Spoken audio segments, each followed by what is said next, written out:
Welcome to the course on Jurisprudence 1. I am Dr. Simranjeet Kaur, Professor of Law from the City University, Ludhiana. Today, we will talk about the differences between law and morality. So, let's start with the introduction to the topic. It's crucial to understand the difference between law and morality, as both are essential aspects of societal order and governance. Although they may sometimes overlap and influence each other, they are distinct concepts with unique foundations, scope, and enforcement mechanism. Recognizing the differences between law and morality allows a better understanding of their respective roles in shaping human behavior, promoting justice, and guiding ethical decisions in the various situations. Key distinctions in law and morality are hereunder. Morality has influenced the creation of the laws, but morality existed in the society since even before legal implications were discussed. There are several key distinctions between law and morality that set them apart and highlight their separate roles in the society. Law and morality may interdependent to an extent and have certain similarities, such as the same goals, but there are certain factors based on which the two concepts can be differentiated. Let's discuss the first sources. Law is derived from formal recognized authorities such as governments and legislative bodies that enact, amend, and repeal legal rules and regulations. Morality, on the other hand, is an informal system of values, norms, and beliefs that are culturally and socially influenced, often deeply rooted and not codified in the same manner as laws. Law is derived from an external source, which means that it is obtained through rules and regulations. Morality emerges from internal sources, that is, it comes from the individual mind of a person. Now, let's discuss about the enforcement. Disobedience of the law leads to the punishment, but there are no repercussions of doing anything morally wrong. Legal rules and the penalties are enforceable by the state and its institutions, such as courts, police, and regulatory bodies. In the contrast, morality is not strictly enforced by a central authority. It relies on individual conscience, social pressure, and informal sanctions to guide and correct behavior. Laws lay down mandatory behavior that is expected out of the people who are governed under the said law. However, morality does not lay down strict guidance of how one should behave, but is more personal concept. Now, let's discuss the scope and application. Laws tend to be specific and relatively uniform, providing clear guidance on what is legally permissible or prohibited in a given jurisdiction. Morality, however, can be subjective and may differ from person to person or culture to culture, making it more challenging to codify and implement universally. The law treats all people in the same manner and does not change from person to person, but morality is a subjective concept. If we talk about flexibility, legal rules are usually more rigid and require formal changes or amendments if they are to be adjusted. Morality, however, can be more flexible and adaptive, as it is not constrained by the same institutional and procedural requirements of law. It can evolve over the time and respond to changing social values and priorities. These differences highlight the unique roles and functions of the law and morality in society and demonstrate the varying ways in which these distinct concepts contribute to the regulation of human behavior, the promotion of justice and ethical decision making. If we talk about the philosophical alternatives, there are broadly two theories that have aided in the evaluation of law, which is legal positivism and natural law theory. According to the natural law theory, any grossly unjust law, thereby violating the standards of the morals, is not a law at all. This means that law and morality are deeply connected. The term natural law in itself comes from the idea that human morality comes from the nature and takes the form of rules and regulations in a society. Legal theorists who were in the support of the natural law theory were Augustinian, Aquinas, Lon Fuller, and more.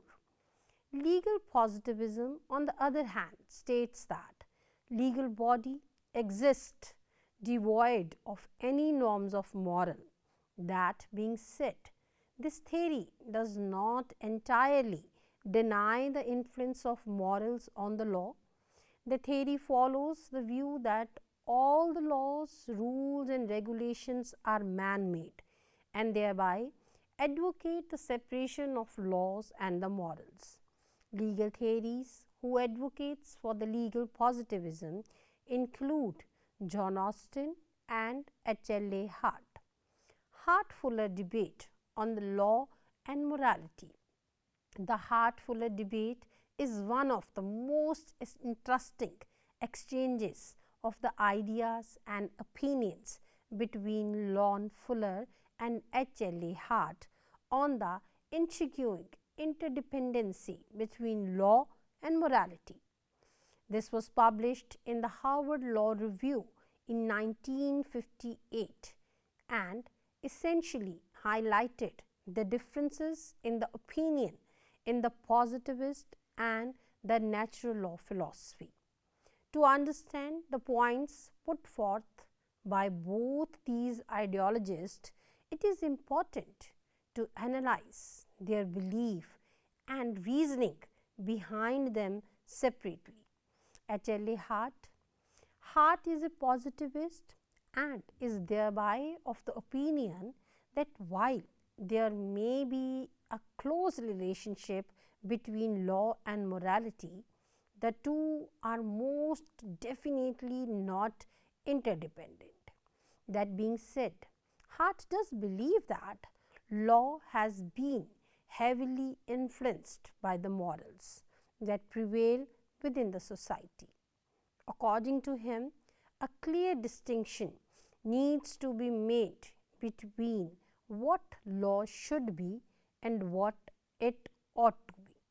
This is where Hart brought in the problem of penumbra, which refers to determining meaning where the law is ambiguous. Fuller, in opposition to this, stated that in situation where the law is uncertain, the judges makes decisions based on morality, basically from what ought to be. To this, Hart responded by saying that determining what ought to be must be understood from the legal sense and not from the moral one. Essentially, interpretations of the law cannot come from the outside of the legal world. The law has primary rules and the secondary rules. Primary rules impose certain regulations on the citizens and secondary rules provides power to the state to make and implement these rules. This means that the law does not have to align with moral standards. Despite making a clear demarcation between law and morality, he also believes that the two are bound to intersect at some point. Lon Fuller is a naturalist who believes that there exists a strong necessary connection between law and morals. According to him, all the legal norms are based on the moral norms. In simplest terms, no law can be deemed as valid if it does not pass the test of morality, which is based on the ethical ideas that the people have. Fuller has further categorized morality into two aspects: morality of aspiration and morality of duty. The former is concerned with the moral norms that are followed by a person for their individual best interest. The latter, on the other hand, is more relevant to the smooth functioning of society by prescribing standards that all people must follow. Fuller also elaborated on two concepts, which are internal morality of law, which deals with the procedures of framing laws, and external morality of law, which is more about the essence of the law which is used to make decisions. Analysis of Hart-Fuller debate. Both these legal philosophers aimed at achieving justice, but their ways of achieving it was different. Their ideologies can be better understood with the help of real life example. Let's say that law says that it's prohibited to park a vehicle in a particular place. Now, parking your vehicle in that place is obviously not morally wrong, but is still against the law. This means that law can exist exclusively of any moral obligation of interference or dependence, which it's what has been established by the heart. On the other hand, let's take a look at the Nazi regime. When the laws enacted by the Hitler were devoid of the concepts of the morals and ethics, the Nazi regime, we would all agree, was unfair and cruel to the humanity, and the result of that was not justice. When laws were not in the conformity with the morals, it's led to injustice, and that in a nutshell is the Fuller's opinion. Upon careful examination of their opinion, it can be understood that the idea of the two philosophers can definitely be met halfway. Morality and the law don't need to be two far-fetched ideas and can have a certain amount of overlap between them. However, the legal word will have to prevail over what people might believe, since morality is subjective. Trolley problem. The trade-off between making a deliberate choice to save 5 people by killing 1 sums up the idea of the trolley problem. The trolley problem is a fictional scenario in which an individual who is witnessing the entire situation has the option of saving 5 people from being hit by the trolley. However, these gestures come at the price of diverting the trolley towards one person and thereby killing them. Whether one must do something despite not being legally obligated, or understanding if certain sacrifices are acceptable, are questions brought forth through the trolley problem. A lot of law jurists, when thinking about this issue, have observed that it must be morally permissible to avoid 5 deaths when the alternative is 1 death. But imagine, what if there was no way to divert the trolley, but you can stop it by pushing a person in front of it? Is it still morally correct? Because the outcome remains the same. This is the different case, since in this one person is being used as means to an end for doing something legally wrong. There are two schools of the moral thoughts, namely the utilitarian perspective and deontological perspective. The former says that any action which achieves the greater good for the greater number of people is morally correct. The latter, on the other hand, says that killing of innocent persons in any circumstances is wrong. Dudley versus Stephen case, one of the most famous cases that deals with the age-old debate between the law and the morality. R versus Dudley and the Stephen in the year 1884, whether cannibalism, which was considered as highly immoral act, could be committed when there is a question of necessity and helplessness, was discussed in the case.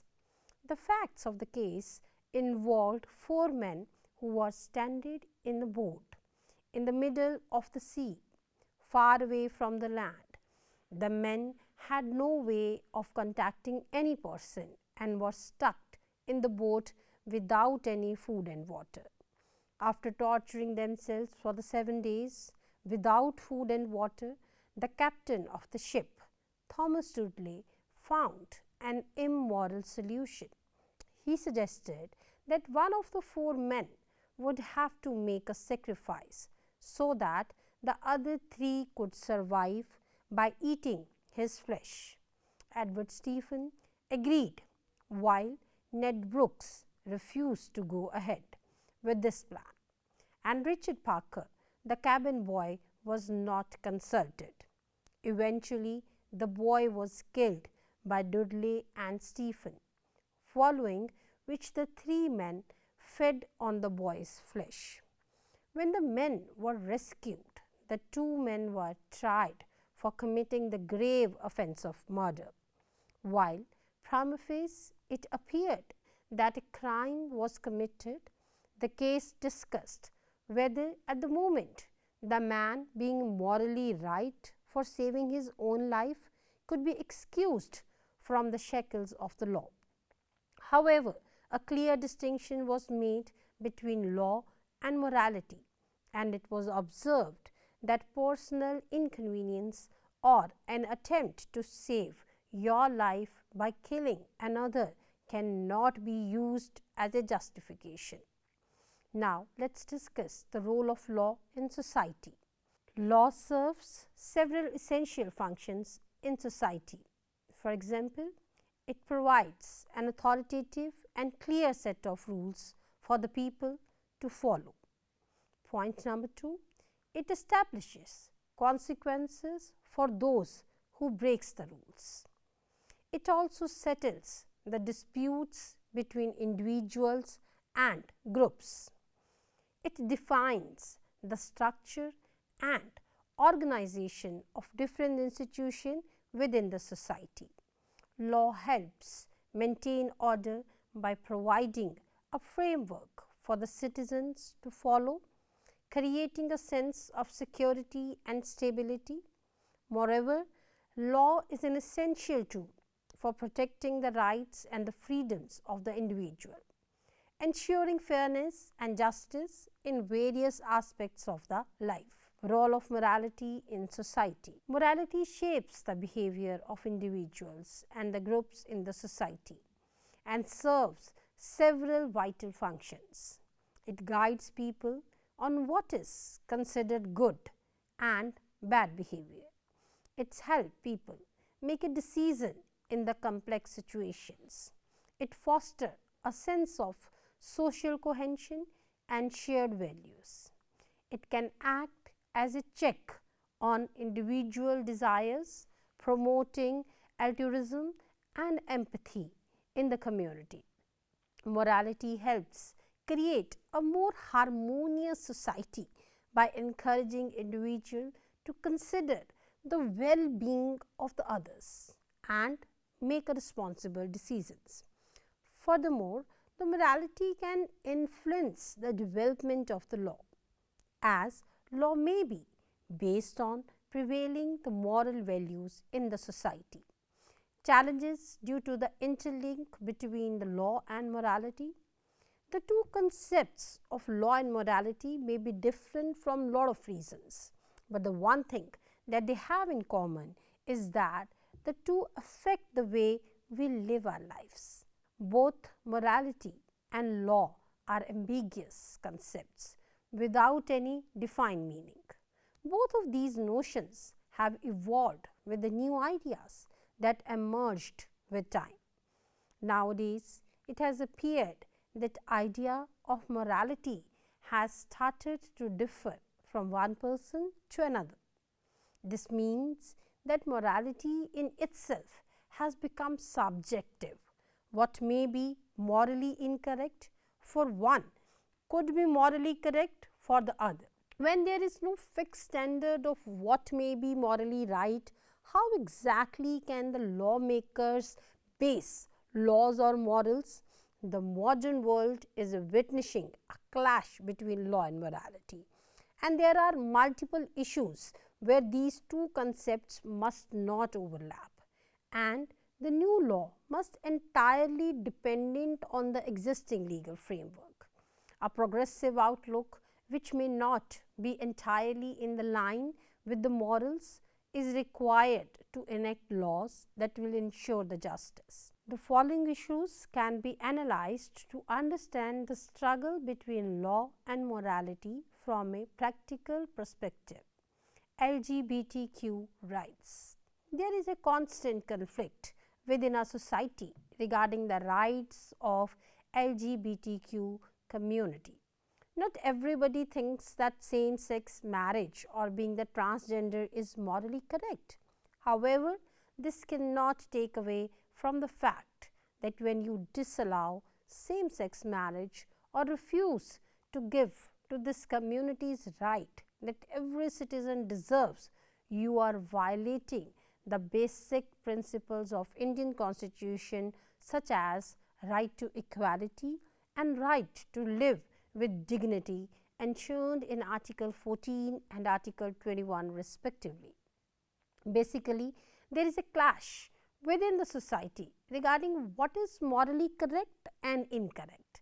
When it comes to the rights of LGBTQ community, it took India a long time, but the Honorable Supreme Court on September 6, 2018 decriminalized section on 377 of the Indian Penal Code.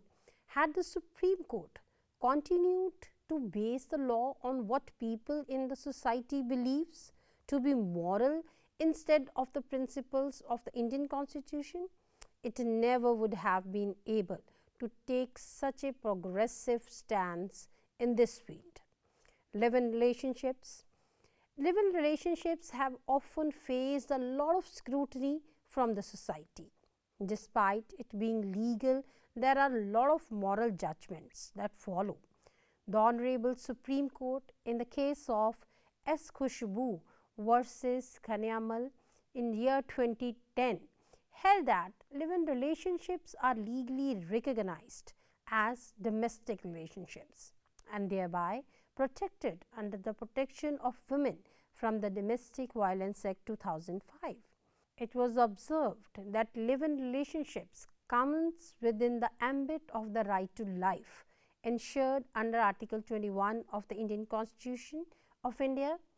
Live-in relationships can continue to be scrutinized on a moral ground by certain people in India as much as one wants, but they are legal because law and morality are not equivalent to each other. If we talk about the abortion laws, the complexity around abortion are multifaceted. Some reasons why abortion is justified and legalized includes the right of women and the protection of women's health. Abortion, however, has always been considered morally incorrect because it is believed that it involves taking away the life of another, which at the particular stage is only a fetus. Unfortunately, women are shamed for taking this step, especially if the pregnancy is unwanted. Abortion in India has been legal under the various circumstances for the last 50 years. Within the introduction of the Medical Termination of the Pregnancy Act 1971 and has seen amendments in the year 2021 as well. The legal battle has been won, but unfortunately the modern one is still ongoing. Luckily, the law is not based on the moral beliefs of those who refuses to recognize the rights of a woman in such a situations. Had morals been considered, this would most certainly be a regressive move in the area of women empowerment and the spirit to achieve equality between all genders. In a concluding note, it is clear that law and morality have a long history, and it is believed that law is heavily influenced by the morality. While that is true, it can also be observed that rules and regulations also have a great impact on the morals. Standards that exist in a society, for example, when voting rights were not given to a woman, the majority of the people believed that it is morally incorrect to give women a voice due to the multiple reasons. It is only when this voice took the form of the law that people slowly started accepting the agency of a woman, and their moral ideologies on the issue began to change. Law has a lot of power to change the way people view things and must be used as a right tool as opposed to morality. It is essential to understand that there is not supposed to be a competition between these two concepts in the terms of analyzing which is more productive for the welfare of the society, but for the law and morality to walk hand in hand for the evaluation of the legal world in the most fruitful manner. So, viewers, this was all for today. We will discuss more topics on the jurisprudence in the forthcoming videos. Thank you for watching the program.